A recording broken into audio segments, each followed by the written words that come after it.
San Juan ha emitido un aviso de inundaciones repentinas para el municipio de Carolinas hasta las 5:15 p.m.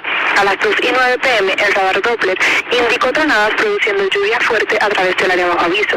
Entre 1 y 2 pulgadas de lluvia han caído. Lluvia adicional de 1 a 3 pulgadas es posible en el área bajo aviso. Inundaciones repentinas están ocurriendo o se espera que comiencen pronto.